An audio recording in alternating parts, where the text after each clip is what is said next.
Hi, my name is Rawson Marshall Thurber. I'm the director and co-writer of Central Intelligence. And I'm here with the one and only... Mike Sale, film editor, and very happy to be here. Thanks for inviting me.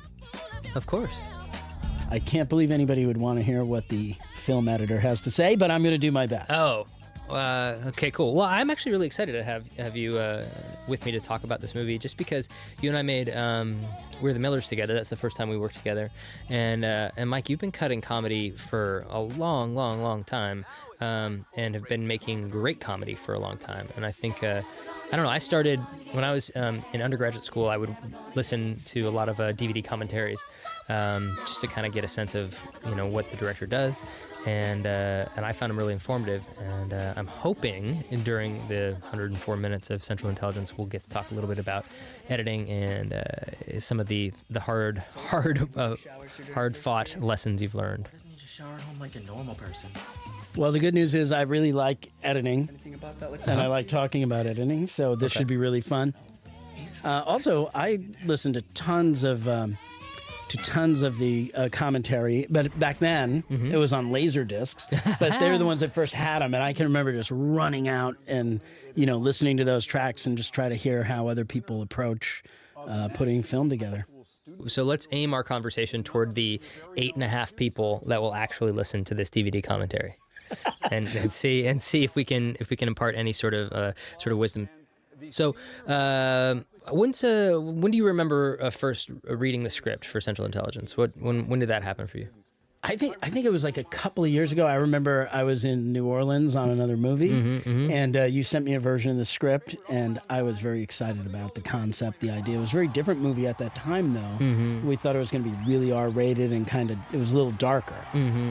But it was I can't remember even if it was your first draft. Is that what you said? I think it might have been, yeah. Yeah, but I liked it. But that was I'm happy to hear that. But that was before Dwayne was involved, I think. Yes. Right. Yeah, I remember, as you evolved the script, it became, to me, cooler and cooler and more fun. And certainly the linchpin was, when you got The Rock. Yeah, well, and he's about to make an appearance here in our second appearance in this in the film here when he gets thrown out as young Robbie. I guess we should talk just very quickly, because it's about to come up here, about how we did that. Yeah, one of the funnest things for me was watching these opening scenes evolve and how the audience reacted to the entire movie as the visual effects developed. Because remember, we got those shots, they were really rough. At first, it wasn't Robbie's face on there. And then we got better and better, like, rough drafts. And you could feel the emotion of the audience change throughout the whole film based on these two scenes. Yeah. Which, just as a study, was fascinating. Yeah. And I will say we should throw a shout out to Calvin, who did... Calvin McElwain, who was our visual effects supervisor and producer and guru, and the folks at Weta. So we'll do two things. Just technically what we did was we hired an actor to play young Robbie's body, an actor named Sione Kelepi, who's a 430-pound Polynesian kid who can move like a ballerina. And so we shot all of the scenes with Sione in Boston, basically going through all the young Robbie high school stuff, the dancing in the shower and getting thrown out here in the gym. We shot all those in Boston, and then after we wrapped, in Los Angeles, we brought Dwayne to a stage, and he did all the scenes, and we basically did a video capture of his face, and the wizards at Weta took Dwayne's face and put it on Sione's body, and that was the basic process. We sort of ripped off Marvel and their stuff with Skinny Steve to kind of do our version of that. But what I thought was really fascinating about the way the sequence evolved is exactly what you're saying. When we just had Sione in there before we had Dwayne, it was a very different reaction from the early audiences in terms of how they felt about the Bob character throughout. And the other thing that was sort of interesting that we learned as we put the film together was this opening scene really was very sad, and it really kind of I don't want to say it bummed people out, but it made them feel something emotional toward Robbie, as they should, and it was really hard to pivot and make them start laughing again in the story. And we tried every trick in the book, which is part of why we have that little title sequence there, to try to kind of give a palate cleanser after such a sad, emotional scene, to try to get people to remind folks that we're in a comedy.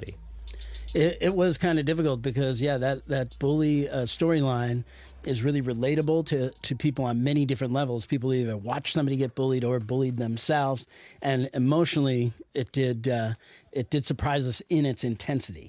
And it was kind of hard to get back to some laughter, and hopefully the main title is enough to shake people off that emotional. But they keep it for the whole movie, which is amazing. People really remember it even after the movie's over. Yeah, which I think is, bonus points for us, right? I think that's good. And then I think, so this is Ryan Hansen in our picture, who I've loved, from Party Down. He's obviously a Veronica Mars guy. I'm just a big fan. And I think, Mike, you and I talked about, we need somebody who's a great kind of leadoff hitter, who can kind of make a lot of contact and get us some good laughs to sort of warm the audience back up after we've kind of made everyone sort of cry in their coffee. We hope at the top, and that's what Ryan's job is here. He plays kind of the office jerk, the office idiot, and there's nobody who plays a better idiot than Ryan Hansen, one of my favorite actors. And so he's got to come in here and swing with a bunch of jokes and kind of warm everybody back up and kind of be ridiculous. And it's a bit of a thankless job, but I think he does a great job of it. And just one thing, when we were shooting the scene, one of the things I loved about Kevin Hart, this is one of the early moments when we were in the production of the film. This is the scene where Kevin and Ryan just walk down the hallway in the office and stop and start talking. And Ryan was just, on the day, Mike was just killing. He was so funny, making everybody laugh. And typically when you have a big comedic star and the sort of supporting player is getting more laughs, that star will get really nervous or competitive and start to try to one-up the other person. Comedians can be very competitive that way, but not Kevin Hart. Kevin Hart understood that his job for that part of the movie, his character was just to stand there and be a foil to Ryan Hansen and just support Ryan. And I was so impressed by Kevin that he was not only sort of smart enough to put that together, but also just kind of egoless and in terms of that choice and wanting just to support the picture and the story and not try to outshine someone. Yeah, we noticed that in dailies. I mean, Kevin's really good at that, and to have the understanding that it's better for him to develop his character at the beginning of the film, because we're going to have him throughout the film. There's tons of places where he's super funny, and to understand it's like, oh, this is time for somebody else to get the laugh. It's going to be a cooler movie if another person gets the laugh. But what I'm going to do is establish who my character is and how he's feeling and where his life is early in the film, so that people will follow me through the film and root for my character throughout the whole film. And it's really funny. I think these first couple of scenes probably aren't his funniest scenes, but they set up his character for the rest of the adventure. So by the time you're done with these first two scenes, you go into the next scene where he just crushes it with giant big laughs, and you're ready for that to happen. I think that's a really good point. Well, you also cut Get Hard. So you've cut 2 Kevin Hart pictures. Yeah, I've been looking at Kevin for like 2 years, and you know what? What have you learned? What's as an editor when you're dealing with someone that funny? What's the lesson there? Is it? Go ahead. What's the lesson? Well, my favorite thing about Kevin Hart is I think he's very underrated in how versatile he is, because he really can do anything. He can do drama. He can give away the scene and just do reactions. He can go super broad and get laughs in scenes that are just plain exposition scenes. So his range is incredible. And I found that really fun to play with, both in Get Hard and in Central. I mean, for an editor, that's just an awesome thing to have a bunch of dailies where somebody's giving you a ton of range and you can just craft a scene in any different way. And I think a lot of times people think of Kevin as doing only one thing, but the reality is he's like a little Swiss Army knife of comedy. He can do a bunch of things. Oh man, that's he is a Swiss Army knife of comedy. And the other thing that you and I talked about a lot is like the dangerous thing about Kevin Hart is that literally everything he says is funny. and the audience will laugh at everything. They will laugh. You can put it all in. They will laugh every single time. And I think it takes a lot of discipline in the editing room to not do that. Because if you put it all in, if you're sort of a whore for laughs and you put it all in, then you don't have a movie anymore. You have like a Kevin Hart stand-up routine. And that's not the same thing. And I know that while we were putting the film together, it was it was probably me more than you saying, let's put that joke in, let's put that joke in, let's put that joke in, and you were the sober driver with both hands on the wheel to say, no, we don't need a laugh there, we got 2 laughs here, let's just move on. Where did that come from for you? Where did you develop that approach? And is that something, as you're watching dailies on someone like Kevin Hart, that you're looking for, I just need 2 jokes and I can move on? Or is it more of just letting it all wash over you and you'll find it later? Well, for me, I've been lucky that I work with people who are really funny all the time. So, once you lose the fear of the film being funny, once you're confident that like, oh, we got Kevin Hart, we got The Rock, or whoever it may be, once you lose that fear, like, oh no, are we going to be funny? What you can really look at is the characters, because to me, a really good movie has great characters and great story. So what I always look at is, what does that joke do for the character? Is it what kind of character does it make? And certainly if you let any actor, but certainly somebody like Kevin, if they start to go do a lot of improv where it starts to not feel like the character and it just feels like Kevin Hart, I think your movie isn't as good, right? Because we want to be with Calvin, and so my job early is how quickly can I make people forget about whoever the actor is and just make them feel the character? And in fact, in the cutting room, we don't refer to the actors by their names. Right. We only refer to them by their character names. Right. And I built this little world where all I try to do is think about the film, the story, and the characters like they're real people. And I think that's where the discipline comes in, because if you're just undisciplined comedically, what the audience feels is that they're not in the movie seeing the character, they're just seeing the person. That's excellent. Well, how do you, as an editor on comedy, how do you balance laughs and pace and story? Is that something that just comes through messing it up a bunch? Oh, sorry, you're laughing at our movie. I work with somebody like you who finds a footage like that so that you can have a laugh at the end of a scene. That was actually my assistant, Ashley Hillis, found that. I said, go find stuff on the internet. And then she came back with 30 different YouTube clips, and that was the winner. Yeah, that was great. That's so much fun to watch. In terms of the pace, a lot of it is just a gut feeling as you're watching it. Like, in other words, there's no metric of we have to have 3 laughs a minute. I mean, I know people have talked about that, but for me, I just feel it within the scene, and it's really like the metric would more be like, what information are we giving? What story are we telling? Are the characters advancing? And then how many laughs there are, right? Because there are some scenes. So story first and then jokes after? I think so, yeah. I always try to cut it that way. I'm always looking for jokes during dailies and stuff. But in terms of when you're first putting a scene together, what's more important is how are the characters advancing? How are the stories advancing? Because look, you could have a scene that's 4 minutes long that had one giant laugh in the middle and one giant laugh at the end, and people would say that's one of the funniest scenes in the movie. With only two jokes. Right. You could also have a scene that's 2 minutes long that has a bunch of little laughs in there that people might think is the funniest scene in the movie. So it really depends on the situation that the characters are in and what's happening with the story, and then just trying to hit those laughs, a lot of times when people aren't ready for them, And of course, in a comedy, at the end of the scene is a good place to have a laugh too. If you can double word score. Yeah. Or double joke score. So, so then when you're, just a technical question. So when you're watching dailies as an editor, do you have a notepad? Are you writing notes to yourself? Are you marking things in the Avid? Or, I know on this one and on Miller's, you cut with Brian Olds, our other fantastic editor who couldn't be here with us today. How do you do it? How do you like to do it?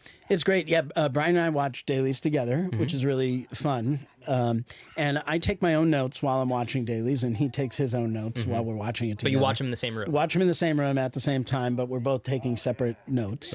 And I'm certainly writing down anything I think is super funny or super cool. I'm writing down performances. that I think are particularly believable. Are you just like circling takes, or are you just like a little? I just have I use my laptop and I just have open notes and I just make a little note. It says the scene and take, because I'm going to be able to go in and find it. Like, right. I'm going to comb through the footage again, over and over again. And then we give those notes to other assistants who mark them in the Avid, right. so that when I look at my notes, I can go back and find what I was looking for. But the thing I think that a lot of people would be surprised about is, when you think of watching the dailies or the film for the first time, people think of the old days of watching it on a film projector, right. where you're kind of watching it in real time in a row. But the truth is, we're stopping and starting and going back. Like when you guys are doing really unbelievable, funny stuff, like that moment when you get to a certain point in a day where you guys are in the zone, and we're in there laughing and we're stopping. You were genuinely laughing? Yeah, of course. Well, yeah, it's the funniest people in the world, and it's the first time we're seeing the jokes, and so we have to like stop and go back. So like taking the notes makes me feel good. Yeah, I mean, taking the notes is kind of happening during that, where hey, look, and a lot of times the things we're laughing at maybe don't even end up in the movie because they were funny in dailies, but maybe in the film they're not as funny. So talk about that for a second, because that's something that a lot of people I don't think know, which is, you can have a big laugh on set. Like the sort of rule of thumb is like, if it's funny on set, it's not funny in the movie, right? Like if you get the whole crew to laugh, it doesn't usually work in the film. But what's the difference between a dailies laugh versus a film laugh, or is there no way to really draw that line? Well, I mean, if you think about on the set, they know everything, right? Like all the people that have read the script, we hope. Yeah. And so like certainly like a written joke in the script is probably not going to get as big a laugh because everybody knows it already. And a lot of comedy has to do with surprise and catching the audience when they're off balance. So a lot of times what you see is bigger, giant, broader things make the people who are in the know laugh, right? But sometimes in the movie they just stick out because they're way too far outside the zone of what the character would do, or the tone of the movie, they don't fit in there, or it seems unbelievable, But sometimes though, there's something that everybody laughs at. There's plenty of times where all of a sudden, that's also the funniest thing in the movie. So let me ask you this: because we've made 2 movies together, so when you're watching dailies, at this point, do you know if I've liked something or don't like something? Like, how do you know? Because it used to be that the editor and the director and all the department heads would all watch dailies together at the end of the day. It used to be a really important kind of bonding, sort of formative part of the filmmaking process, which has gone by the wayside with digital shooting and digital dailies, and everybody kind of watches them on Pix or on disc or whatever. So that part that part of the process has probably gone away forever. So when you're watching dailies with you in a room, how do you know, or can you tell if I like something or not? I can usually tell because, you laugh. And I'm not only listening to the actors, but I'm listening to everything you're saying in between takes. So you listen to my direction? Oh, all the time. I mean, really? Sometimes we go back, we turn the volume up to like 11. We're like, what did you say? We turn it way up. That is horrifying. Well, it's to learn. Right. Because what we're trying to do is, you what guys am I going for? Yeah, you guys were there for 14 hours doing this, and you're having conversations in between takes and while it's happening. But for the editor, we weren't there. We get script notes, which, by the way, I don't read until after I watch the dailies. Oh, that's interesting. Because so the notes from the script supervisor, you don't look at until after you've seen them fresh. Correct, which contain your notes also that say, I like this, or I like this joke, or use this take. But I want to see where we're at as a team, so I take my notes, and then I look at what you wrote, and then I compare what I wrote, and I look at the two and try to think, oh, I see now, he was going for this, right? So a lot of it for us is kind of forensic. It's kind of an investigation. But for me, when I'm first watching dailies, I just want to have that reaction of what I call the 12-year-old boy at a matinee with a thing of popcorn. I'm just trying to have that emotional reaction that I would have as an audience member. So too much information is sometimes difficult, but it's really easy to tell because you can see take after take where a director is pushing the actors or where actors are going or where it is. So after watching dailies for 30 years, you get the idea certainly of what people like and what people want. They keep coming back to this joke. They think they like this thing. That's right. Which makes it even harder when I don't put it in the assembly. Yeah. Well, I mean, in terms of our process, like at least on Miller's and on Central Intelligence, I try to, I guess in the same way that you don't read the script supervisor's notes until after you watch the dailies, like I try to stay out of your process and Brian's process as you guys are putting the film together. Unless there's something very specific that I want versus something else, I try to keep my mouth shut because I want to see what you guys put together, what you guys like, what you guys think, because oftentimes it's something I never would have considered that's better than my own idea, and I worry or wonder if I were to say just this shape, please make this shape, that we wouldn't ever get to the other stuff, or that we would get there much later. And so that's kind of my approach, at least on these last two films with you. Well, I can tell you I really appreciate that, and it's really generous of you to do. And I know it's hard to do. It can be, yeah, for sure. You know, to let other people just take a swing at something. And I hope that we've earned that, and that we have found stuff together. But I think it's a fantastic way to work. And Brian and I both feel we talk about it a lot.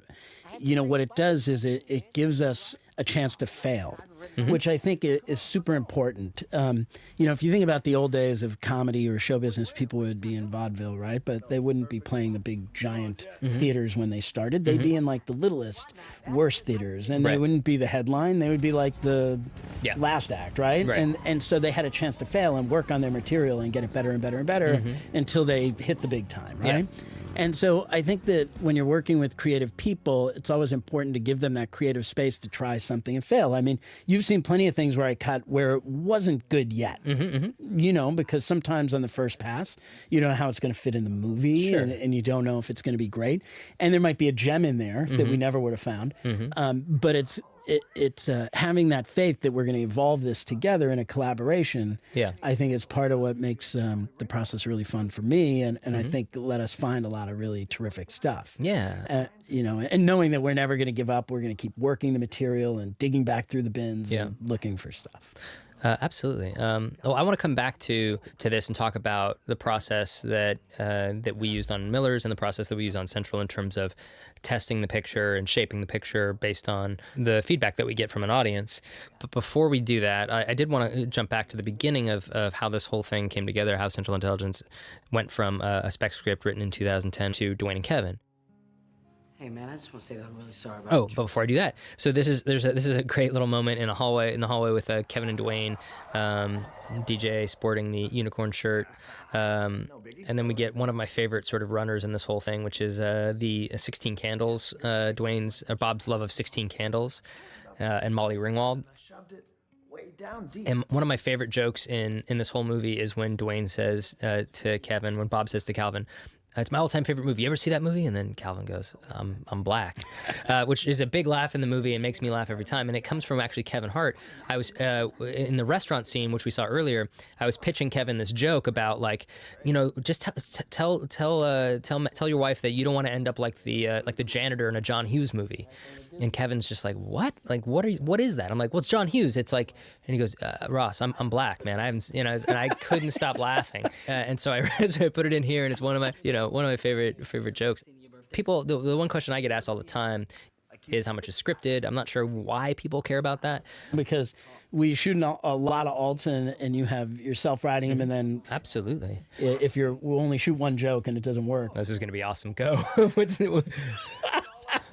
So we could say, you know, I'm going to try to do it in this part of the movie. Okay. Let's see. So, like, coming up in a second, Bob is going to talk about the movie Twilight. Yeah. Right? And that was a joke. He was like, isn't that from the book Twilight? Yeah. Right? But you also did one where he says, isn't that in the Harry Potter books? Right? And I think you had another one. I think it was Star Wars and Harry Potter. In Star Wars? Right. And then we did 50 Shades of Grey or something like that. That's right. Yeah. So you could just see like a list, like literally I call it a vertical script. Like you could just see it popping off the page where you might have 10 different alts. That's crazy talk. You're the golden jet, dude.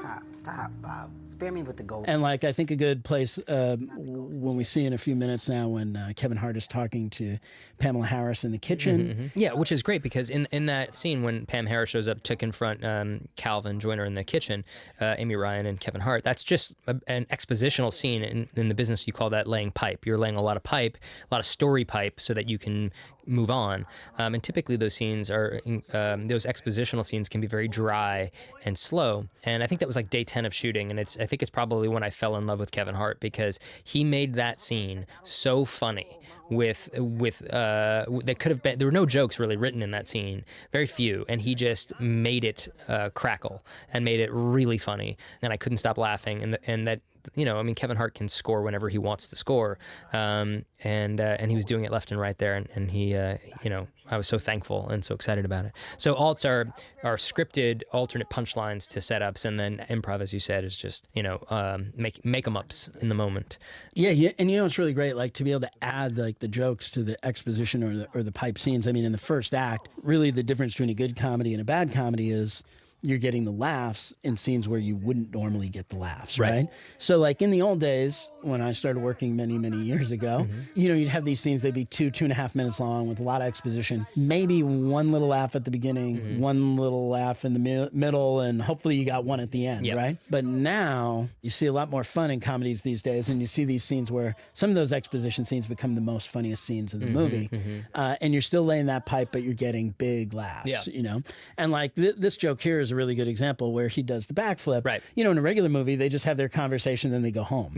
So in a comedy, we want to punctuate that conversation with something really, really funny. So you came up with the backflip idea. The flip fail. And which was always really funny. But remember, that wasn't always at the end of the scene. Sure. That was originally in the script. It was in an earlier scene that we ended up cutting out. And our producer, Scott Stuber, made a very impassioned and smart argument to put it at the end of this particular conversation. And I'm so glad he did. It's a great way to kind of have a little spoonful of sugar to help the expositional medicine go down, you know?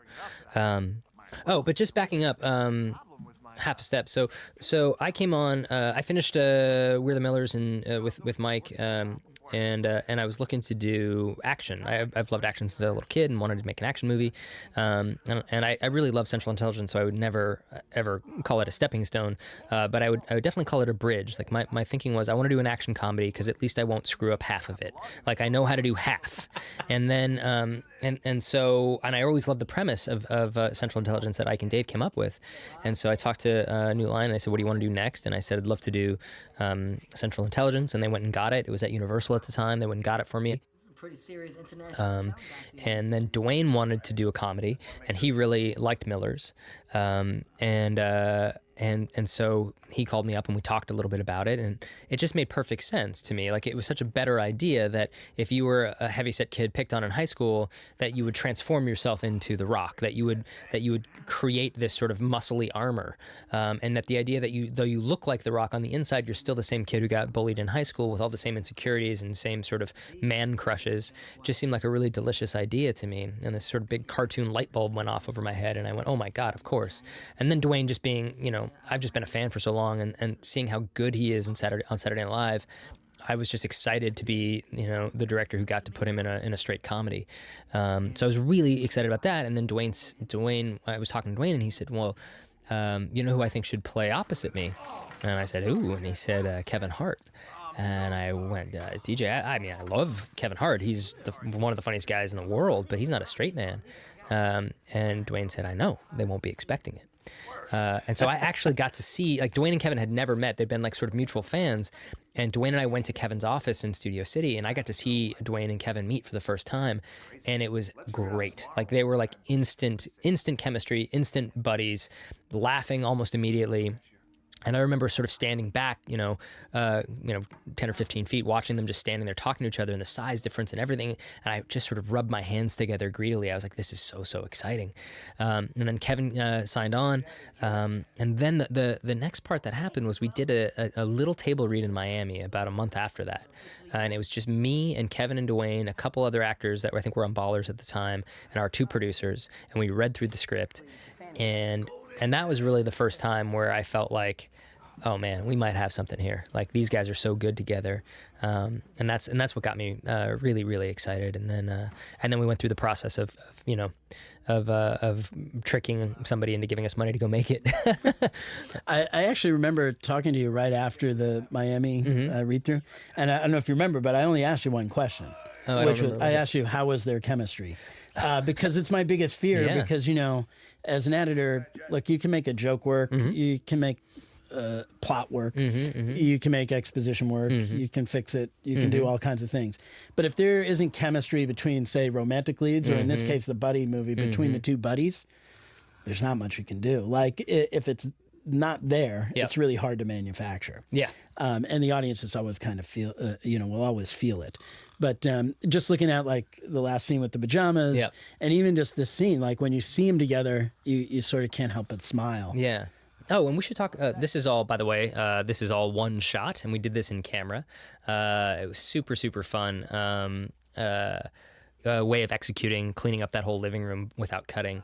And I don't know if people really notice that this is one take, but I think they might feel it because by the time we come back with this Steadicam shot, people typically go, "Oh," like that. It's the first time Bob has disappeared, which we started calling Batman Bob.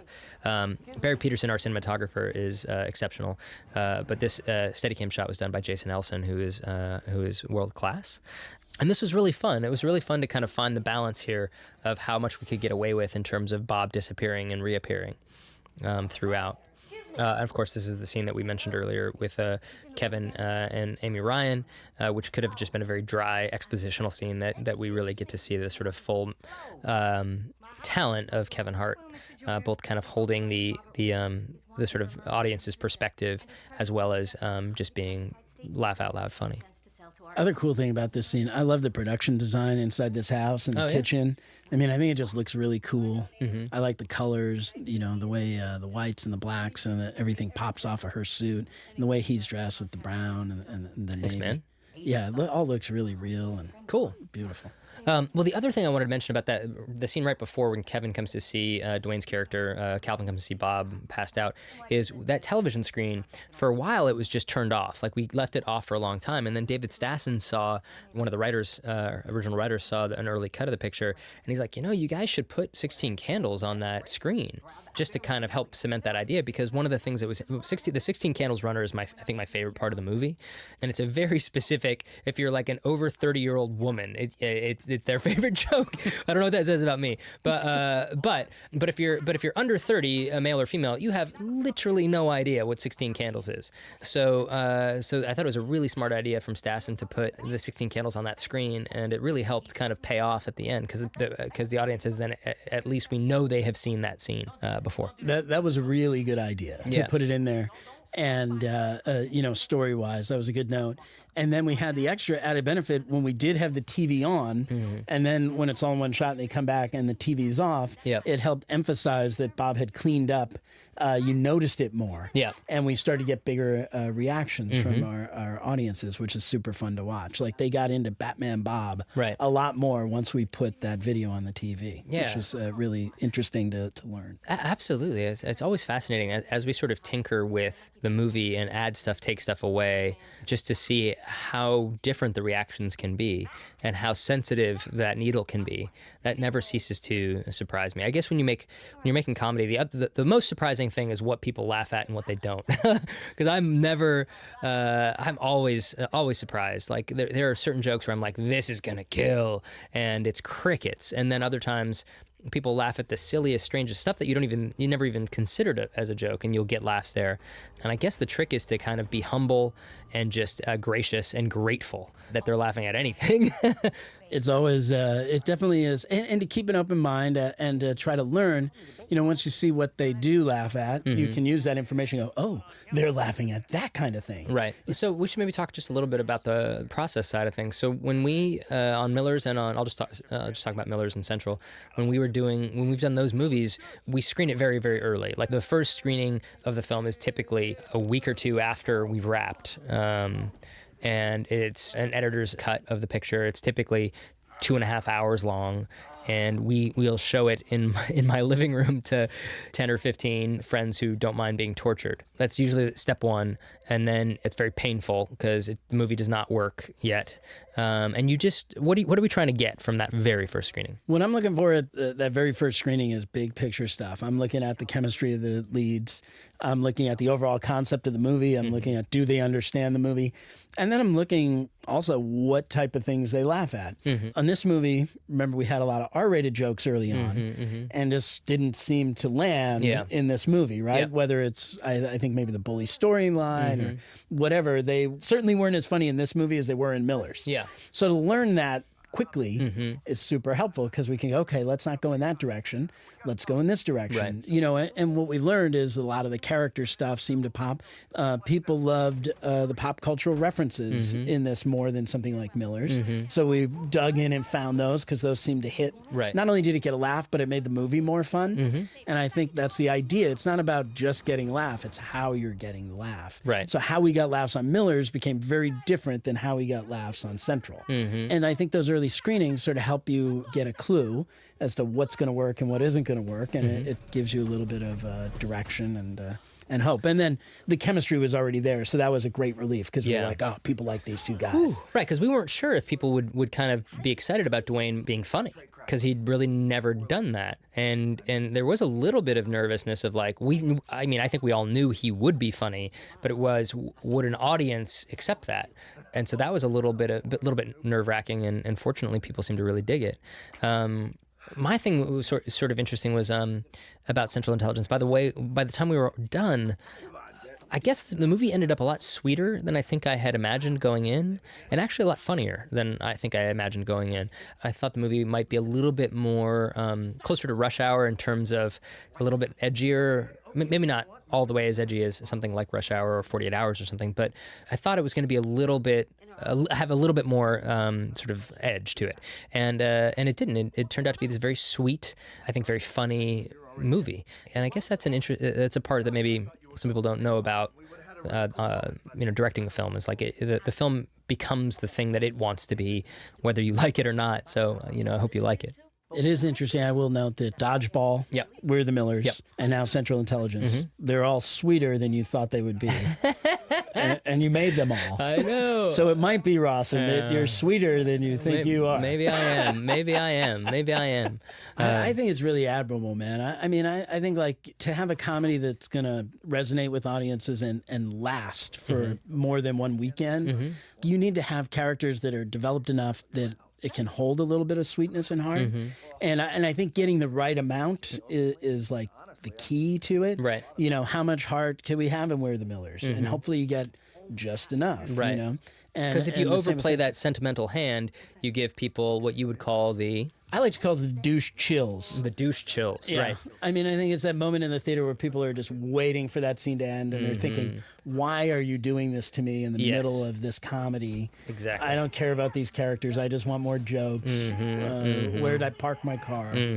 Yeah, the piano comes in a kind of a cringy way, and the audience rolls their eyes, right? Right. Exactly. It's a very delicate sort of recipe of just enough heart. It's true. And I think it's tough in comedies, especially because, if you think about it, like the comedy sort of regulates where you can go with the heart, and the heart kind of regulates where you can go with the comedy. In other words, if you're doing crazy, broad comedy, gross out humor, you can only be so sweet. Yeah. And on the other hand, if your movie is really sweet, they don't want to see those kind of jokes. Sure.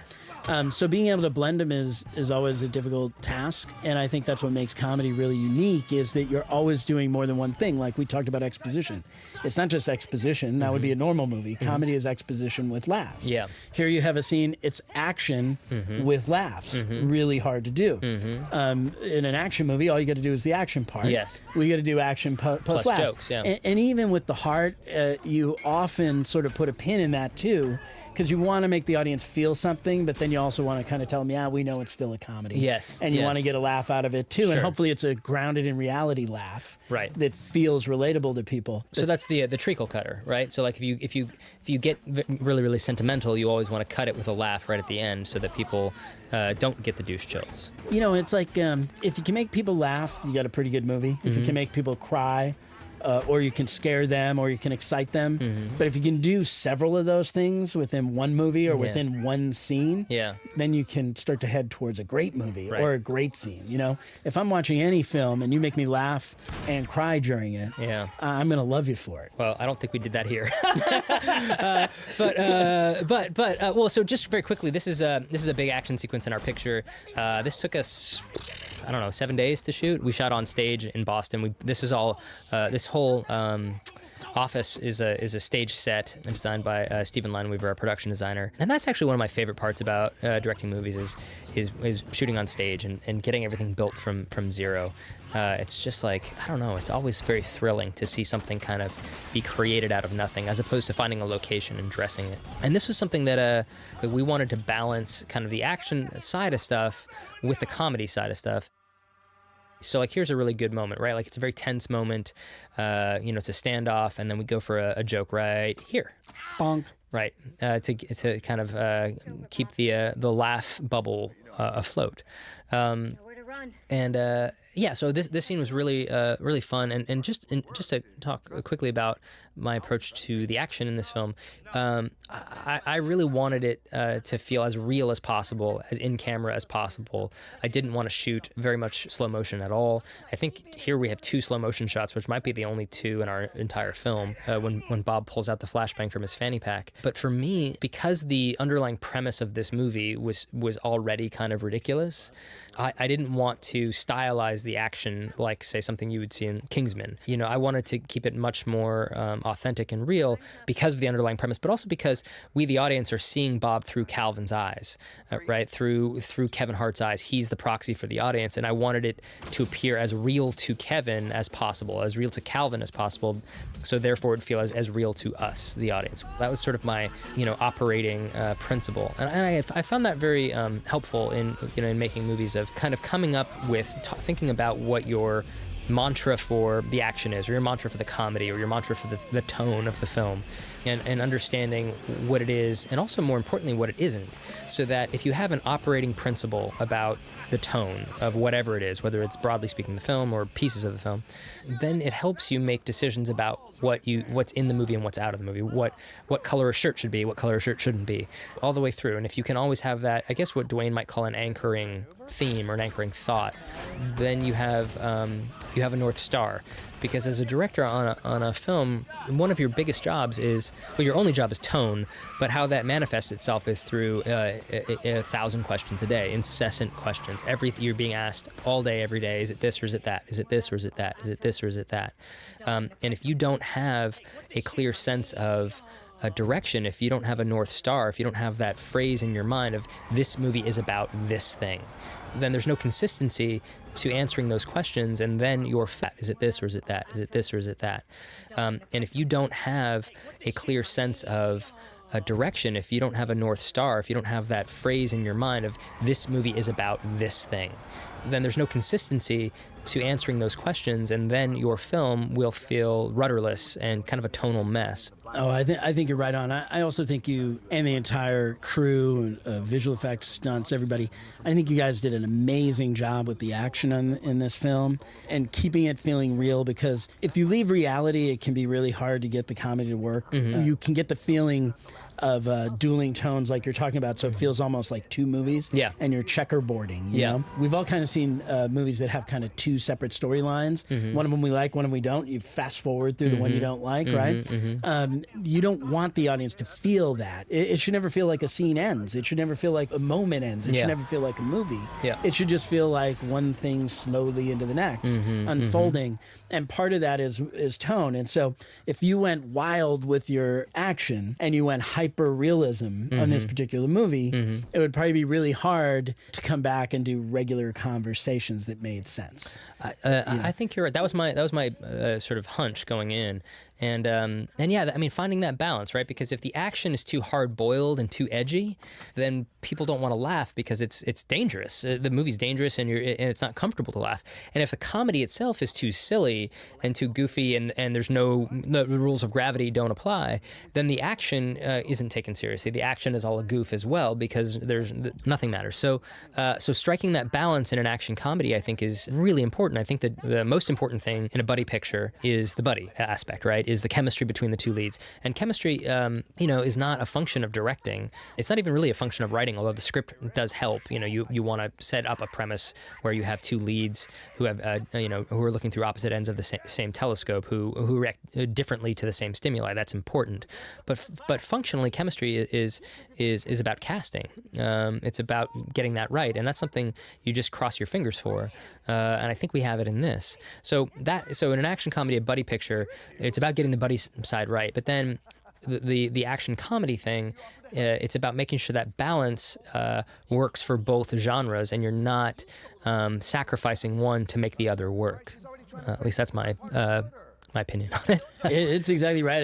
And also Dwayne and Kevin did an unbelievable job. Like Dwayne, to go out there with you on all the comedy, like in a way, like he committed to it in a way that, you know, makes you want to be a better person, right? When you see those dailies, you're like, man, here's this guy. He's an action superstar. And he is going down this comedy road 110% with nothing but trust, like trusting you, trusting us in editorial that we're not going to make him look bad, right? We're not going to put in anything that doesn't work, right?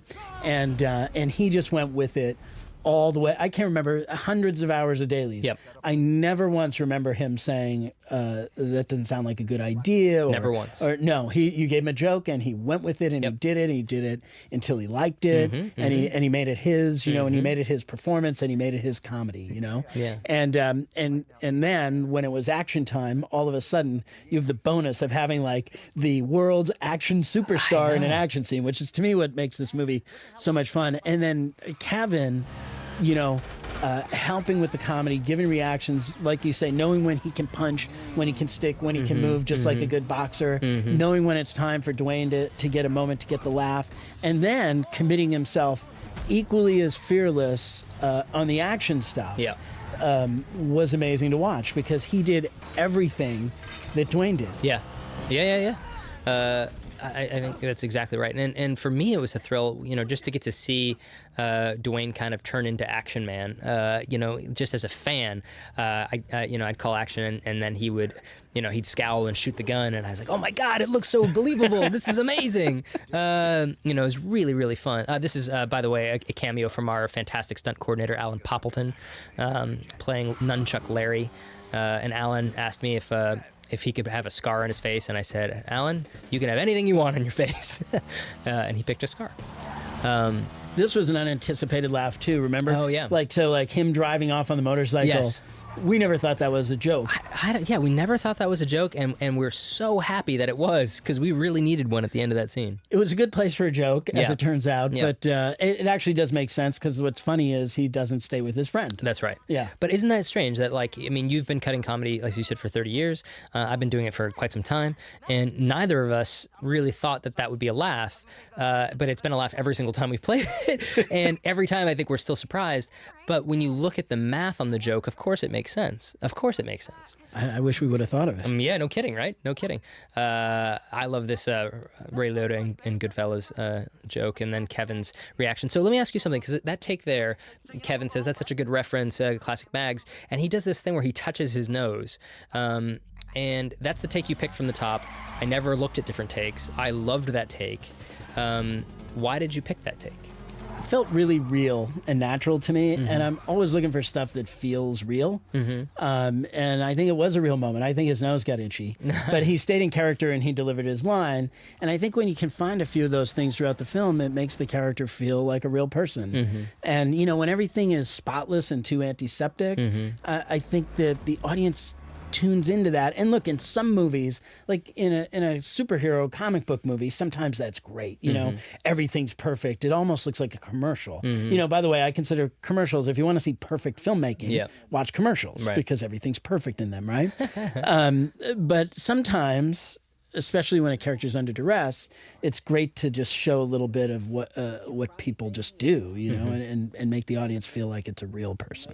Now, is that something when you were watching dailies, you went, oh, there's a real moment, I want to use it? Or when you were putting the scene together, you were kind of just watching, you know, Kevin's performance for that line, and you just picked that one? Or do you remember? I didn't spot that take in dailies, but then on a scene like that where there's not too many lines, I basically just go look at every take again for every line. And as soon as I started comparing takes, I was like, bam, that's the one. You know, and I'm glad you liked it. Yeah. Well, I mean, there's a moment in Miller's that's like that with Jason Sudeikis when he's talking to Will Poulter at the campfire after Will can't kiss the girl, and Jason kind of pats his legs a few times. And I remember that moment going, God, I don't know why I love that, but I love that, and I'm so glad it's in. And I told you that, and you're like, I'm so glad you love that take. I love that take. That's one of my favorite things. So, you know, maybe that's just editor and director kind of spending too much time together or just having the similar sensibility. But those choices that the editor makes, and then certainly the director either approves or changes and makes his or her own. Those choices of take, not just the line reading, but the performance, the physical performance, is also incredibly important in the movie and formative for the film throughout. Yeah, it's it's a huge part of it, and when you have really good material to work with, like there's some places where probably many takes would work, right? Right. But we go through them all, and we try to pick the very best one, even if it's incremental. Sure. Do you think people will be surprised at how much we sweat out every single line, every single detail, every single frame in the film? I think they might be. I think like it's easy to say like, oh, I'm sure that's how you do it.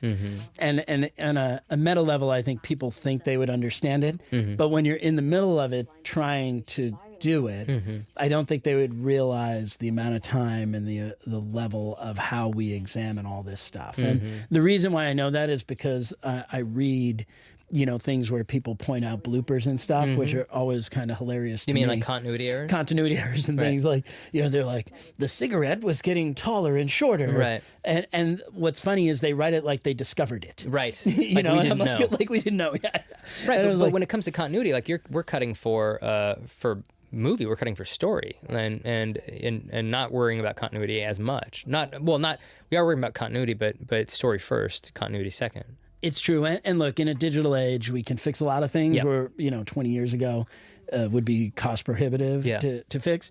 But certainly if there's, a long, long time ago, one of my very early mentors said to me, the best editors are willing to make a bad edit. And what they sort of meant was they're willing to take one for the team. They're willing to fall on the sword. If it's better for the movie. If it's better for the movie, and you have to kind of lose your fear of what this cut is going to look like or what this edit is going to look like. Now, with that said, especially on a feature film, we're looking at this thing, 100 feet high, and we don't want to do anything that takes the audience out of the movie. Right. But we're not going to worry about, maybe the glass of water on the table. We might not. Well, so for this scene here, this is the Dr. Dan therapy scene. So this is a scene that wasn't in the original script, and this was one of the first sort of pitches on a scene. When I went to meet with New Line, talked him through a bunch of ideas and what I wanted to do with the script. And one of my pitches was I really want to write a scene where Calvin and Maggie are in therapy, and it turns out that Bob is pretending to be their therapist. And it was a really fun scene to write. This was actually, we shot this on the first day. We shot this whole scene, everything in Dr. Dan's was shot on the first 2 days of filming. We shot, I think, 12 and a half pages in 2 days, which is a lot on the feature side. Maybe not so much on the TV side, but for a feature, that's a lot. It was really interesting because talk about an icebreaker. Day one, I walk in and it's like, okay, Kevin Hart and Dwayne Johnson, you guys are going to be sitting on a couch, slapping each other and kissing each other. Oh, I'm Rawson, I'm your director, by the way. Here we go. So like that, it was a really interesting way to start, and I think a really good way to start. And what's kind of surprising to me about this scene is that it typically ends up being one of our more popular scenes, if not the number one scene in the movie when people who've seen it kind of rank their scenes. And that's uncommon for the first couple days of shooting. Typically on a feature, when you're the first couple days, people are still figuring it out, and you're slower, the crew doesn't have their sea legs yet, the actors are still kind of, can be finding the tone, finding the characters, and a lot of times those first few days of shooting, they end up, if not on the cutting room floor, at least kind of reduced significantly. Yeah, it was I remember the first time the scene popped up in the script, and I was delighted. I was like, oh, it's in the middle of the movie. And just premise-wise, I just thought, you can go anywhere with this. Right. This is just a great premise for comedy. It's a great situation. You guys, man, you did a great job on those first couple days. I mean, that's what I was talking about. This is when, like, Dwayne just went with it, big time. And Kevin just went with it, big time. And you guys got so much stuff. Like, people probably don't know this. I think the scene might be 3 or 4 minutes long, but you saw, how long did the first time I cut it was 12 minutes long. I was going to say 11 and a half, but 12 minutes, or whatever, right? Yeah. It was a long scene, and you guys had tons of comedy, and I think, for those early scenes like that, to let the actors explore their characters and get a lot of jokes and do a lot of different things, I actually think that helped you out for the next couple of weeks. Like, I think that getting that chemistry early and letting them find the chemistry in a scene like this was brilliant. I was so happy when this was the first scene you were shooting. It's also great for the editor to have some funny stuff right away. Right. Because if you go out and shoot whatever, some kind of boring exposition scene, and then, you come in on Saturday to look at with me, you're like, what do you got? I'm like, here's this 1 minute long scene that has no laughs in it. How about these 3 establishing shots? What do you Exactly. think? We got some establishing shots and the car blew up. Well, in terms of Central Intelligence, so like, because it's basically a spy picture. We didn't have a lot of time. We couldn't stop the movie very much and do jokes.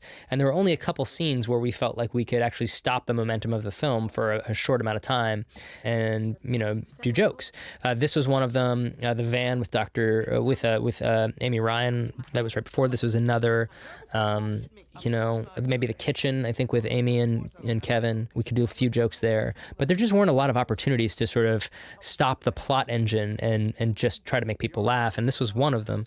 The other element of this movie that we haven't touched on yet was the whole sort of Black Badger storyline, right? Which is kind of connected with Bob's character and this idea of whether or not Kevin Hart's character, Calvin, could trust Bob. And that was a big question in the development of like, could we make an audience think that Dwayne Johnson was the bad guy? And there was a lot of debate on that about like whether you ever would or whether the audience would see right through it, et cetera, et cetera.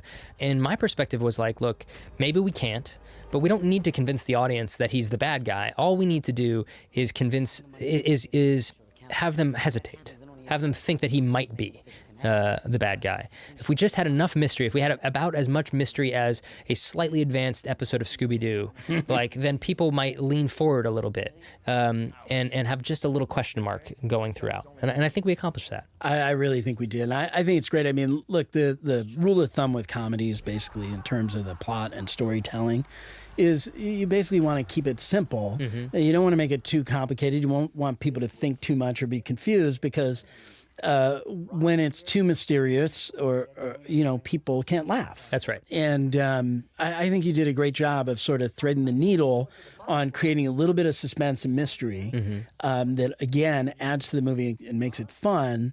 And it was really fun to play with that in a comedy because that's something that we don't get to do a lot. Yeah. And I love seeing that evolve and, how much can we show them and how much can we tell them. And again, I think a testament to DJ on the ability to play this kind of goofy character who instantly can make people believe that he's the bad guy. Yeah. Because our fears that people wouldn't believe it were actually for naught. People believed it very early on in the process. Yeah. And that's partly, your work and partly what he's doing. But it's super fun to have that in a comedy. I agree. It was. I'm glad it worked. And this scene here with Jason Bateman, who I've known for a long time and who's just the best guy, even though he's a Dodgers fan. But he's a great guy and usually plays the straight man in a movie. He usually plays a good guy, family man, a guy put in a tough spot. But if you know Jason at all, he's got this really wicked sense of humor. And I just thought he would be the perfect grown-up bully. And we shot this. This was a day and a half of shooting this scene. It took a lot of time just because there were a lot of different angles that we had to cover. But Jason was so funny and so mean to Dwayne. I laughed so hard on dailies in the scene while we were shooting it, rather. And whenever we call cut, Dwayne would just bust up laughing because Jason Bateman was just sticking him with knives the whole time.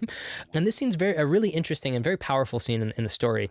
We've seen this play a bunch with audiences, and most people buy it hook, line, and sinker. They believe that Trevor Olson, Jason Bateman's character, is apologizing to Bob. And as soon as he starts laughing, as soon as he rips the mask off, the audience hates him.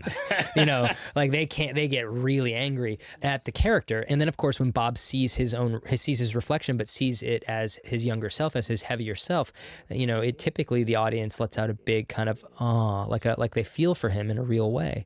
And this was a fascinating scene because it's a tough scene. It's a scene people don't typically like, but it's so important for the story and so important for the character that we sit in this uncomfortable scene. Otherwise there's no depth to the story. And we even tried, at one point, Mike, we tried a little bit of music underneath Jason's, his ask for forgiveness here. And it was really subtle and incredibly effective. And it was, in fact, too effective, right? Because when we did it, the audience revolted. So there's this fine line, right? It's okay for the audience to hate the Trevor Olsen character. But when we put that little piece of music under this moment, they felt snookered and they didn't like the movie because of it. They didn't like us. It was too good. Music score is an extremely powerful thing. I mean, when you think about music, it tells us how to feel. So when we put that sort of sentimental score underneath his apology, it really felt almost like a PSA, and people were leaning in going, wow, I can't believe they're doing this in this movie, right? And then when he turns, it was like you and I were going, ha ha, to the audience. That's right. Ha ha, dummies. Ha ha, dummies. And they were offended, right? Yes. And by angry villagers, they were the villagers with pitchforks, and you and I were Frankenstein and his monster, and they were coming to burn down the castle, right?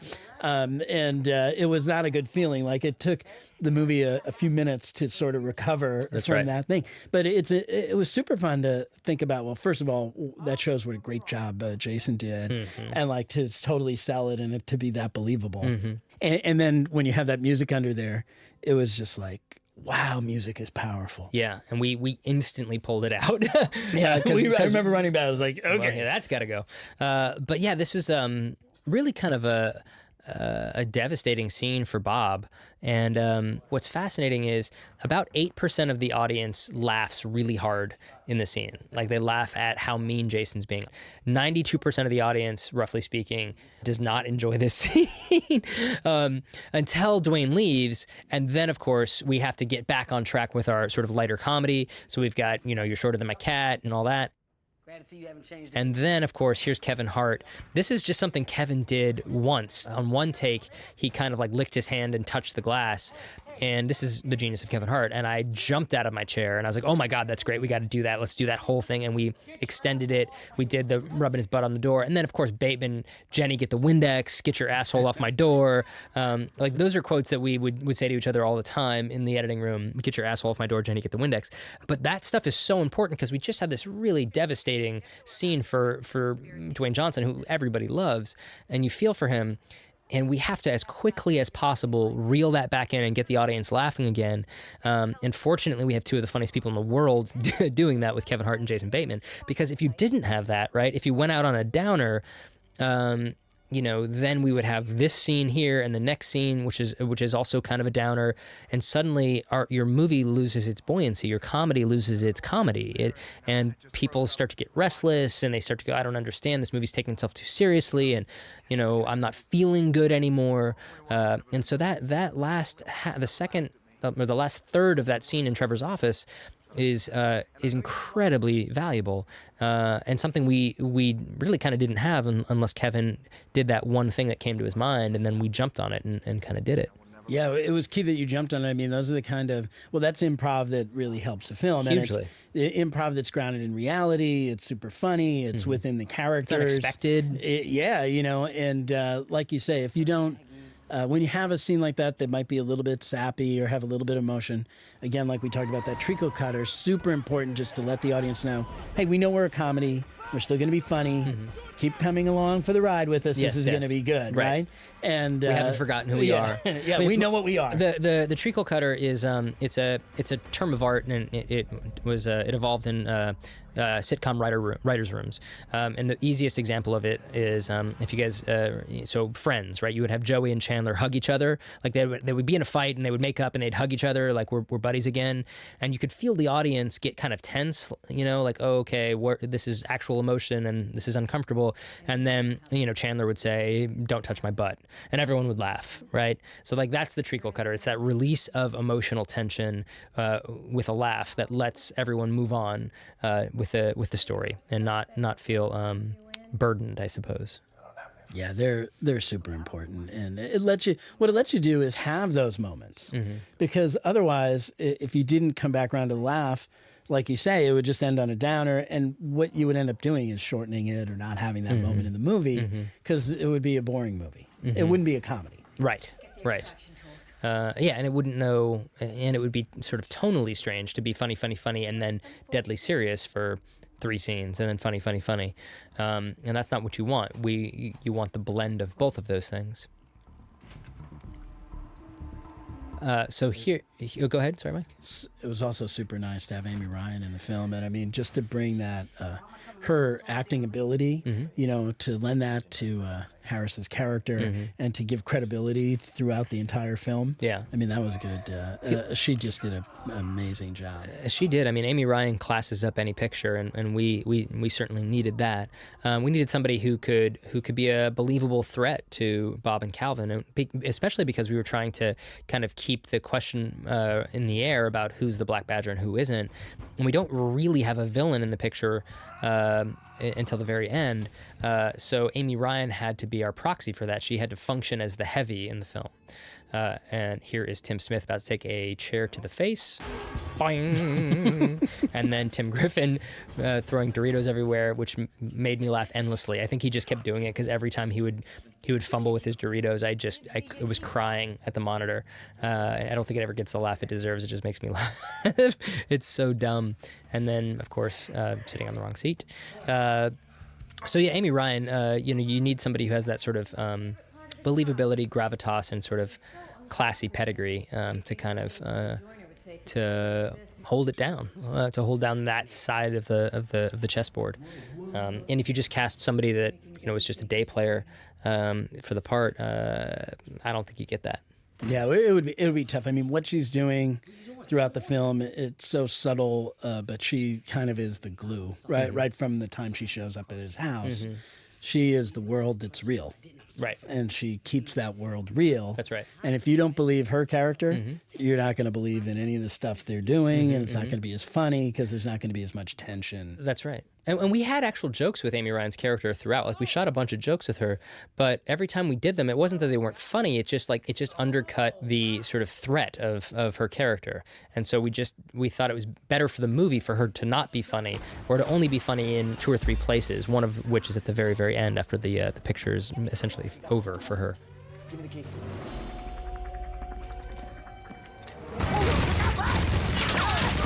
Here, Jet! Get him! Jump it down!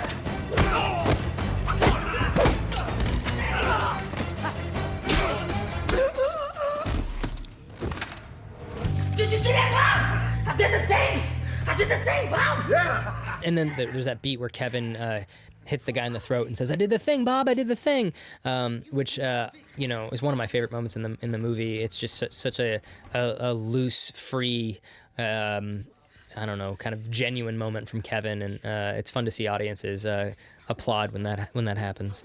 And I just think Kevin and Dwayne are so kind of natural in that stuff, in that scene, and I think you cut it so nicely. It was just this whole sort of team up sequence is really helpful.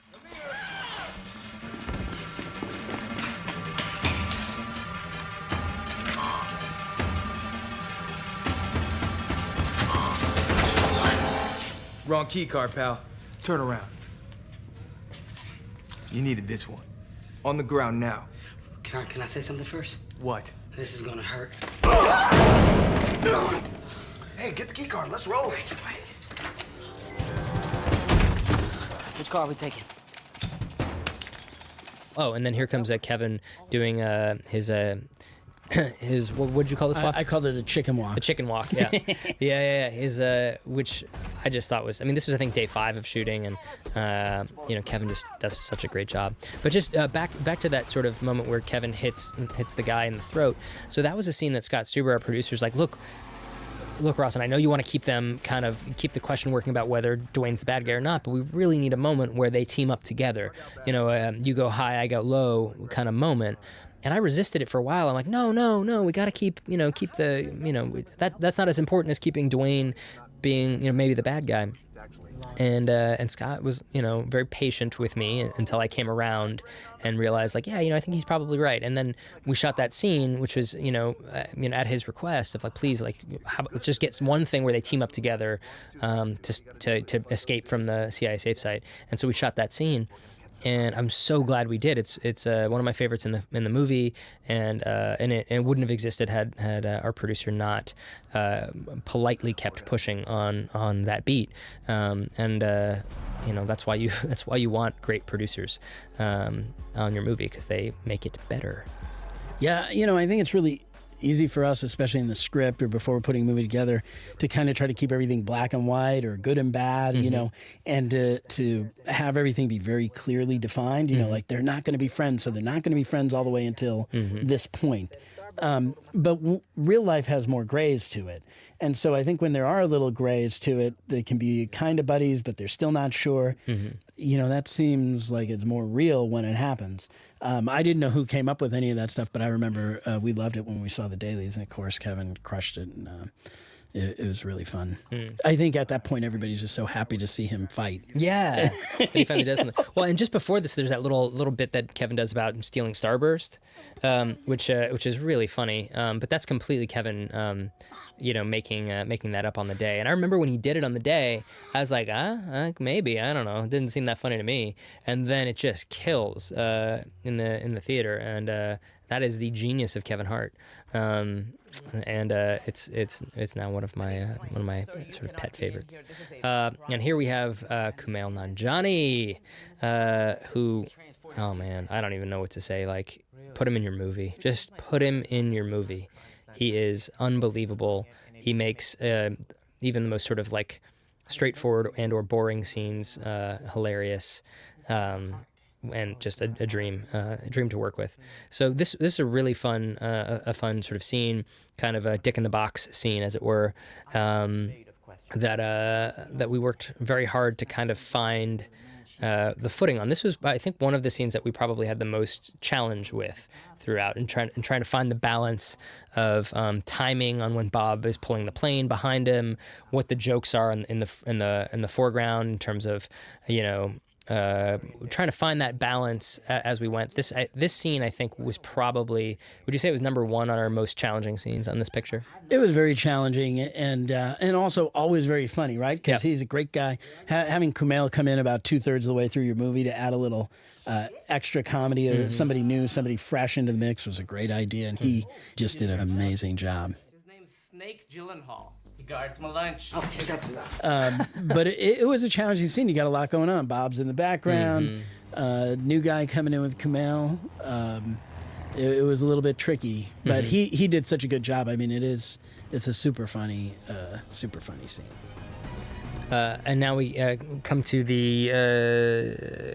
to our guys in the plane, and I gotta say that when we were shooting this, this is all shot on stage. This was a really long day. This was like a 14 or 15 hour day, which typically a shoot day is 12 hours, 12 and a half. But we only had the stage for the day, and we had to get it all in. And so Kevin and Dwayne were basically in this plane for almost 10 hours because we shot some other stuff earlier. And I remember distinctly when we were shooting this, kind of, I don't know, falling in love with the movie a little bit. Like, I think these guys were really punchy at that point, and so they were being really funny in the scene. And I just remember we were all tired, but I think this is when I really kind of just sort of exhaled and went, God, these guys are so good together. Their chemistry is so good that it just gave me confidence in the film itself. And a lot of times when you're making the movie, when you're shooting the movie, it's very, you're full of anxiety and doubt and worry, and you're working long hours, and you're just polishing one little piece after the other, and it's hard to keep your mind on the big picture. But this scene was, in shooting it at least, was very heartening for me. It was very encouraging and reassuring, I guess. Yeah, I remember actually Brian Olds, the other editor who couldn't be here today, he cut this scene, and we watched the dailies, and you guys had a lot of stuff, and I could tell because they're in that box for a very long time. It was, you guys got pretty weird and goofy and funny, and you guys were all laughing and all this stuff, and we were watching him, and we were laughing too, but I didn't know what we had. We were watching the dailies. I'm like, what is this scene going to be? And I got to tell you, in one try, Brian went in the other room. He made a pass on the scene, and we've done a few changes, but basically it's similar to what you saw the first time he caught it. Yeah. And I remember seeing that scene and thinking the chemistry, everything between these two guys are great. Yeah. We tried different jokes and different things over the course of time, but the skeleton of the scene was fine there. in there. Yeah. And that was back when it was green screen because we didn't have the visual effects yet. Right. So you're just watching them in this shaking box with the green windows. Yeah, it looks like Toonces the driving cat. Exactly. A cat who could drive a car. Well, what's also sort of, if you talk sort of big picture editorially, like I think you and I talked about this, we always knew, right, if the stealing the plane scene didn't work, and if the, oh my God, the plane's going down didn't work, we always knew that we could cut from Kevin putting in the coordinates and saying Boston right to this scene if we had to. And that's something that sort of just tactically, as you're writing a script, especially when you're writing a comedy, of just kind of, and you're about to direct one, just knowing where your outlet passes are, knowing like, okay, if these scenes tank, I can always go from, point A here to point F there and skip over everything else. At least it helps me sleep at night. I mean, our movie could have been 93 minutes, if we wanted it to be. Like there are certain scenes that we could pull out whole cloth and still survive, which is great because it gives you that flexibility in the editing room, but also it means that the scenes have to earn their weight. They have to pull their weight, rather. And maybe that could be a trend. We make the 90-minute version for DVD. Nope. With less stuff. No. More. And we That's go all home there early. was. More. No. Yeah, it's always smart to, what do we call it, the outlet pass, to be able to get some stuff to cut from one scene to the other, or especially in Act 1 when you have a lot of exposition, because we know that that's something that we're probably going to be kind of minimalist about. We don't want to over-explain things because that just bores the audience. So you need to give yourself options. And you guys did a lot of great, because you do the whole scene and you go, okay, you know what, let's do the 1-minute version in case we we don't need to say all that. Yeah, that's right. And having that stuff really allows you to find the pace and the rhythm of a film. It gives you options. You're not handcuffed into doing it exactly as written and conceived. And this turned out to be a film where pace was critical to the movie. When we were just a little too long, it would kind of fall down a little bit, right? Because of the action and because of the subject matter. Yep. And like you said, there were a few places where we could stop and do a little bit of comedy, but generally we had to go you had to always be ahead of Calvin. You had to never let the audience catch up. Yeah. So having all the ability to do those little things, makes it gives you a chance to make a better film. If you can think ahead to do that. Yeah, especially on the as you're shooting, like you're saying, to actually script different outs on scenes so that you can cut to a scene that's supposed to be 3 scenes later next, as opposed to being stuck with scenes that don't work, or pacing that doesn't work. We're about to come to a big action sequence, and this is certainly more action than I've ever shot in my life thus far, and I guess to me, shooting action was so much more relaxing than comedy, because in comedy, when Kevin and Dwayne are doing a scene, or whoever's doing a scene, I've written the scene, my mind's going 1,000 miles a second. I'm listening to them do it. I'm trying to pay attention to, if Kevin says something funny, that we can chase that idea, or Dwayne says something funny, I go, oh great, DJ, you say that, Kevin, you're going to want that. DJ, you say that, Kevin, you're going to do this, or the game is now you want this, but you can't say that.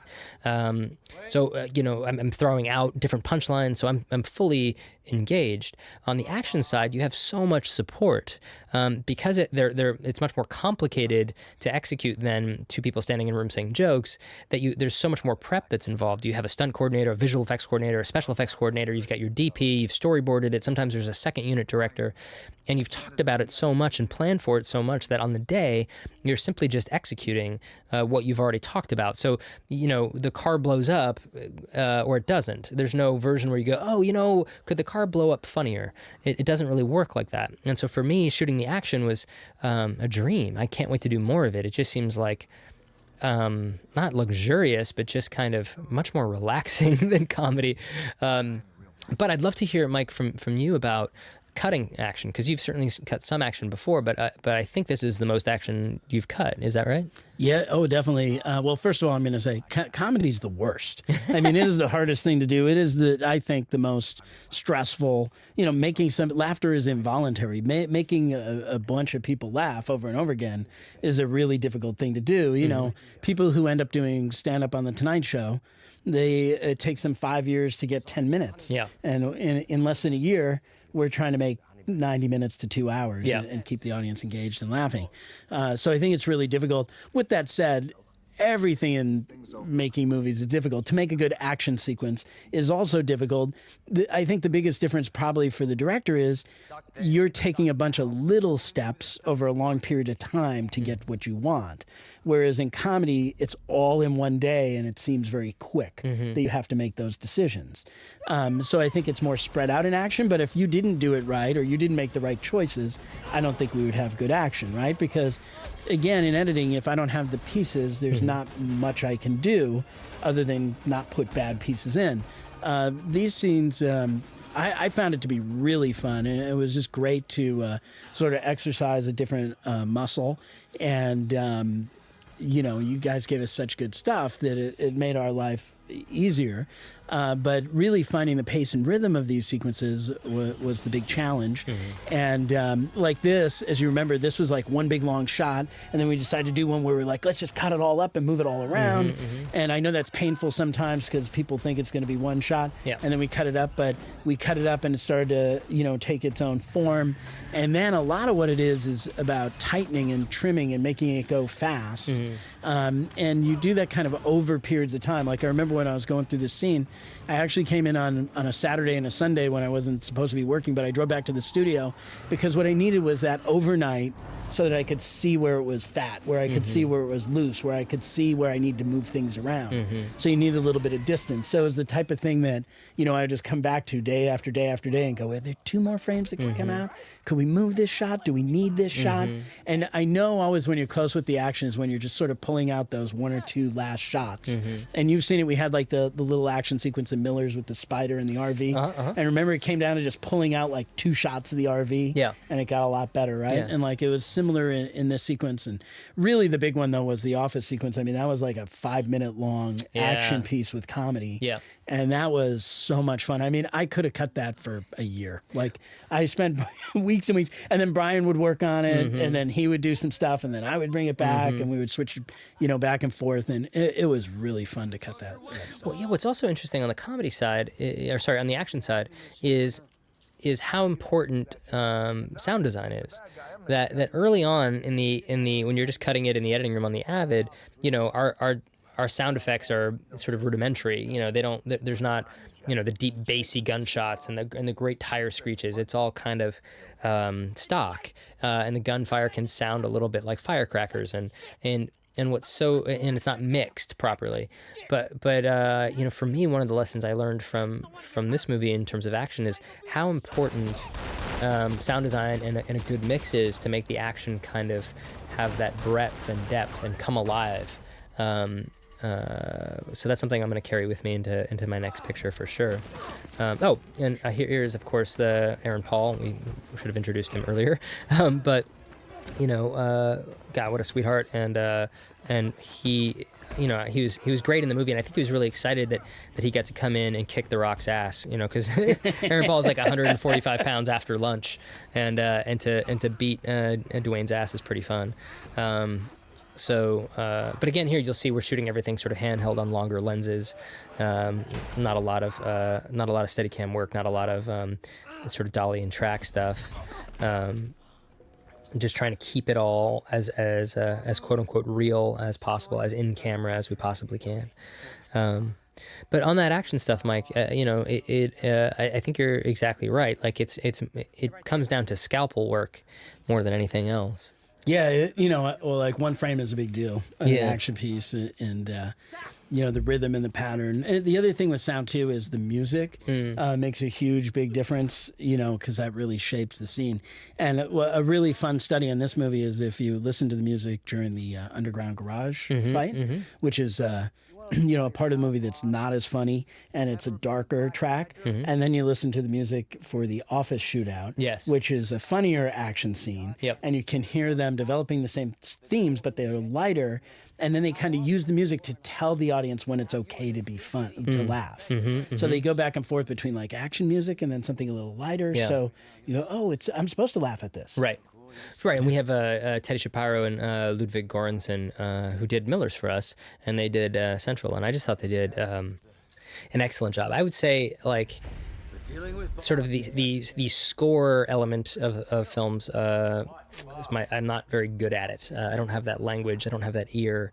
I know what I like when I hear it, but I can't really talk about music or talk about score. And so I rely heavily on Teddy and Ludwig to figure it out and show me stuff and play me stuff. And I've just been really fortunate. Teddy has done every single one of my movies, and I hope he'll do all of them forever. And it's just, I don't know, it's something I'm very grateful for, especially because it's just, I don't have that club in my bag, you know? It's really, it's really amazing though when you have a collaborative team the director puts together, right? So, I mean, I think part of being a really great director is who you surround yourself with and how you use those people. And just like I was saying, you gave us plenty of creative space to fail and to do things. You let Teddy and Ludwig be Teddy and Ludwig. And, I think because of that, you get some really great stuff because they're willing to go out there and try some things that maybe if they're working in a smaller box, you would never get to, you know? And I think that if you start to add up every department and you start to think, well, that happens with wardrobe, that happens with set design, that happens with stunts, that happens with, and it adds up. And then before you know it, your personality is ingrained in the film through all these other people. And what's really cool about that is you don't have to know about music or how to execute a stunt. Yeah. But yet you're still making that all happen by how you interact with all the different people. And knowing when to give them space and knowing when to rein them in, because there's certainly times where you've all said, yeah, I know you like that. I know you like that, Mike, but we're not doing that. Yes, yeah. Well, I mean, that's my job. But, I basically, when I'm crewing up a movie, I don't want robots. That's pretty much it. And what that means to me is I don't want department heads, actors, cinematographers, editors who only do what I ask them to do. I don't want that. I want people who think for themselves, who offer me ideas that they have about what they think is right. And it's my job to go, yeah, we're not doing that. Or absolutely, that's a great idea. And I think you get cinematographers, editors who only do what I ask them to do. I don't want that. I want people who think for themselves, who offer me ideas that they have about what they think is right. And it's my job to go, yeah, we're not doing that. Or absolutely, that's a great idea. And I think you get the best out of people that way. I think you don't want people who simply execute what's on the page or simply execute what you've asked of them. You want people who bring their own creativity, their own artistry, their own ideas to the picture. And that's how I like to work, and that's how I've found whatever amount of success I've found is by doing that. Oh, no hard feelings at all, Pam. Besides, everybody makes mistakes. Calvin here thought you were the Black Badger.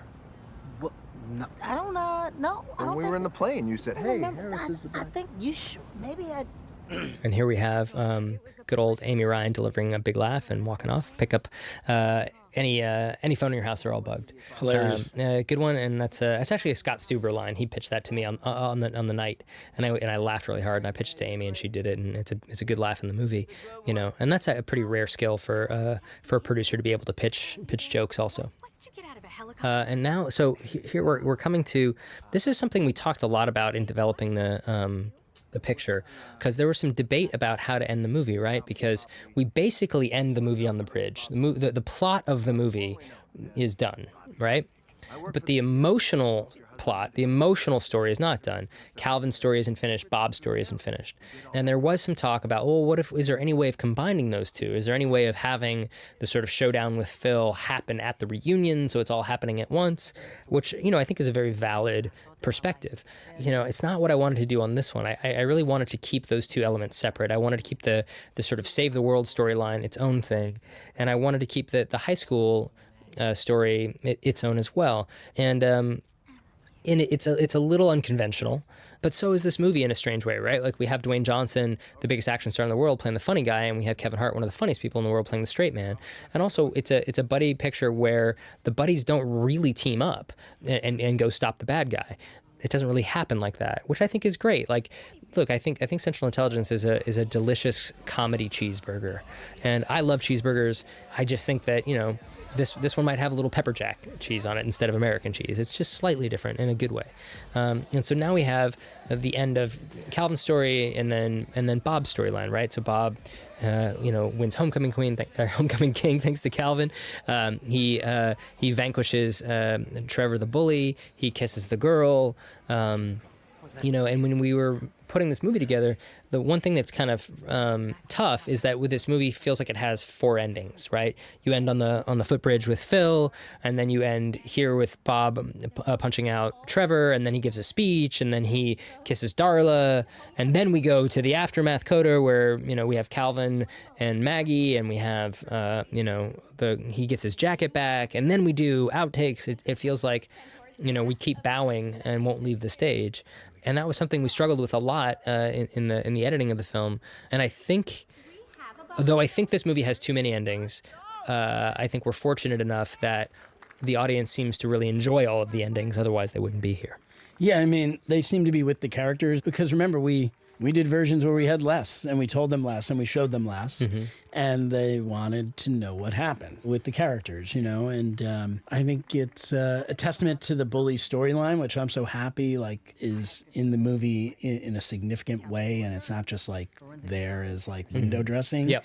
And I think that we wanted to honor that because I think that message of be yourself is a great message for both Bob and Calvin because they had both kind of, Calvin had lost himself along the way and Bob had never fully developed to be a complete person. And so I think the audience is willing to hang around and watch those guys get to that point, And I just know people like it. And we get a little cheer here when he punches out Trevor. And then, Danielle Nicolay, who plays Maggie, right here. Get him, Danny. Nice. So that's a big laugh in the film, and one of my favorites just because Danny's so awesome and was just such a great kind of partner for Kevin's character in the picture. So one thing that's sort of interesting here is we only did a day and a half of pickups or reshoots on the film, and a day of that was this stuff here, was the stuff that you're about to see with Darla McGuckian. We added a couple lines in the speech to kind of clarify some things that we thought we could, but we shot a portion of this and what you'll see after with Darla, months and months and months and months after we finished shooting the picture. And we saved a little money when we made the movie because we knew we wanted to shoot a scene with Darla McGuckian. We just didn't know who was going to play the part.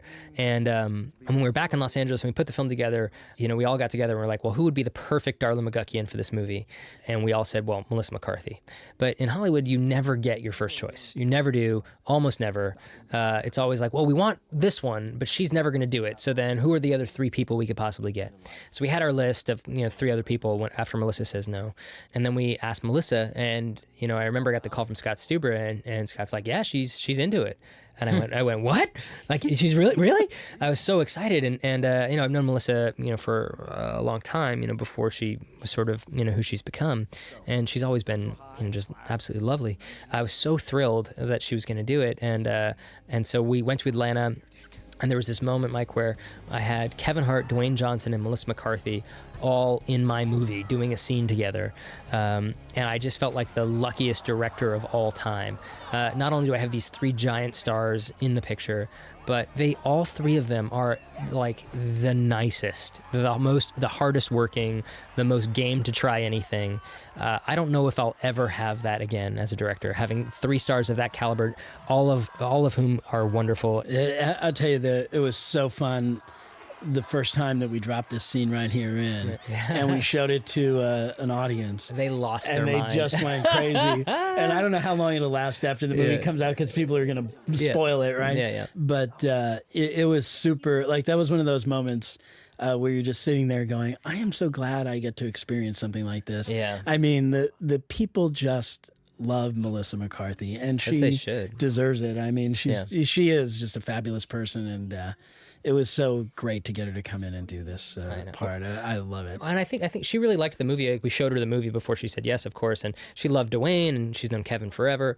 Oh, by the way, just for anybody who cares, McGuckian is my mother's maiden name, so it's a family name, and that's where it comes from. And I just always thought it was unfortunate and ripe for humor.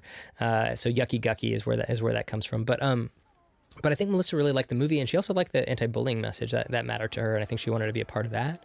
But like you're saying, getting to see the audience's reaction when she shows up, I mean, look, being a director of Hollywood movies is it's a pretty good job if you can get it, and but it's not all glamorous. Like, a lot of it is decidedly unglamorous and frustrating and the opposite of fun. But the absolute best part of directing movies for me is, especially when you're making a comedy, is watching it with an audience, early audiences who have it hasn't come out yet, and you're still testing it, and the movie's working, and they're laughing and they're into it.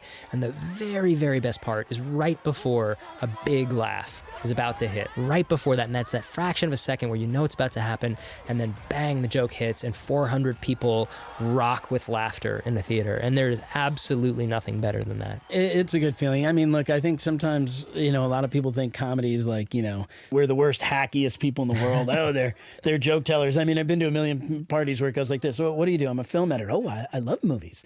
What kind of movies do you edit? Comedies. Oh. Really? Comedies. Yeah, I don't go to comedy.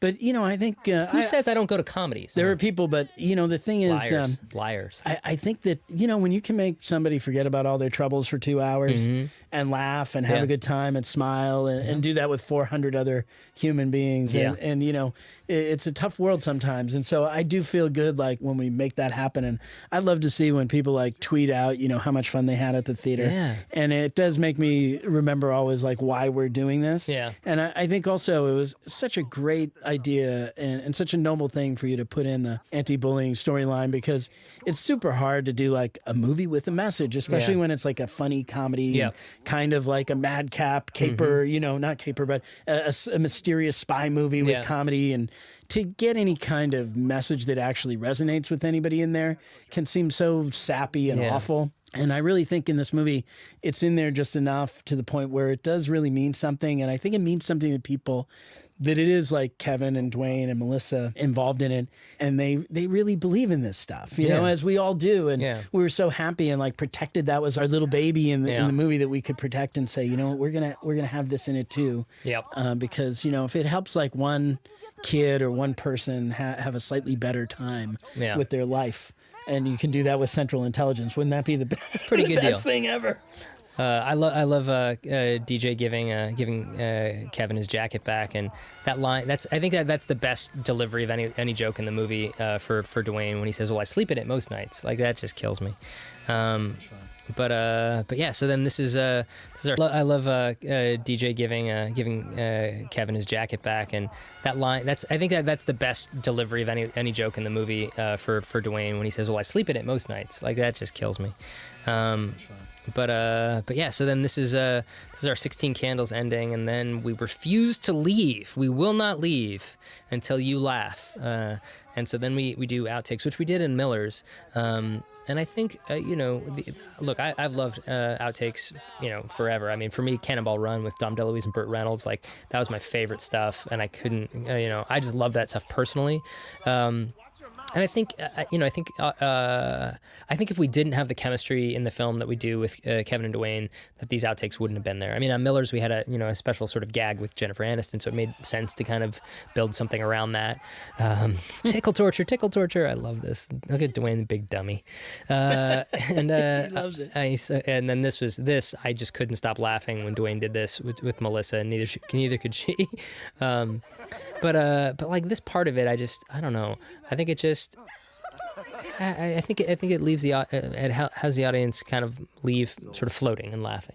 Well, sometimes, there's a couple things. I mean, sometimes people think like, well, my film is too good to have a gag reel at the end. Yeah. I don't think we ever felt that way. I don't think we make movies good enough to not have a There gag you reel go. at the Maybe end. someday. My goal is, maybe we'll be good enough someday to have a movie that doesn't deserve a gag reel. Yeah. But I also think that the audience wants it because they just like these two guys in the Yeah. cast, and I think they'd be kind of disappointed without it. Yeah, if you don't like a gag reel, you're not gonna like this movie anyways. Right. There you go. And of course, because they had so much fun shooting the movie, Yeah. this is back to day This one. is day one, Yeah. and they couldn't keep a straight face. I thought we were never gonna get through shooting because Kevin kept breaking, and then Dwayne would break, and I had two of the biggest stars in the world on the couch giggling like schoolgirls, and I'm like, I am never getting out of here alive. We're never gonna make it.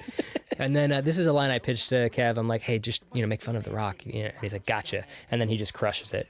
And Dwayne had no idea it was coming, and look at that big fella dying. So anyways, I'm really proud of this movie, Mike. I think you should be, and I hope people have half as fun watching it as we all did making it. It was a big adventure, and I think it's a big film, and I hope people really love the characters as much as we do. Yeah, I hope so too. It's not Chaucer, but I think it's a pretty good time at the movies. All right, thanks everybody. Thanks for listening. Bye.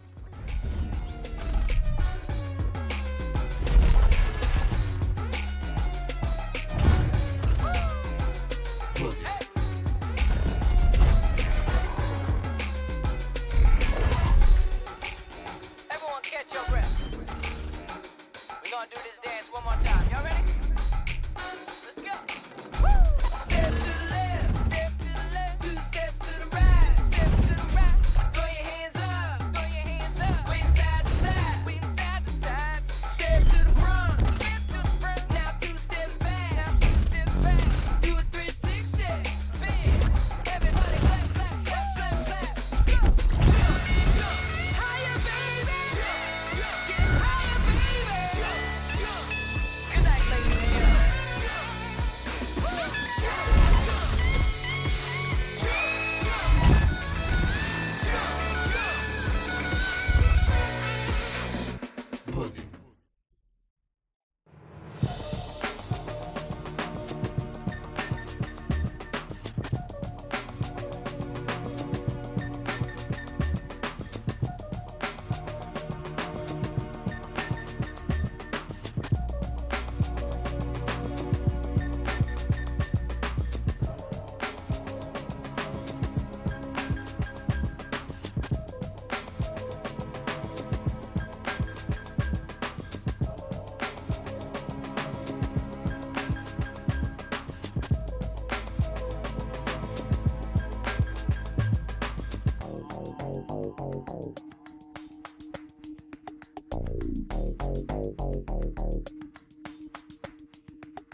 and E.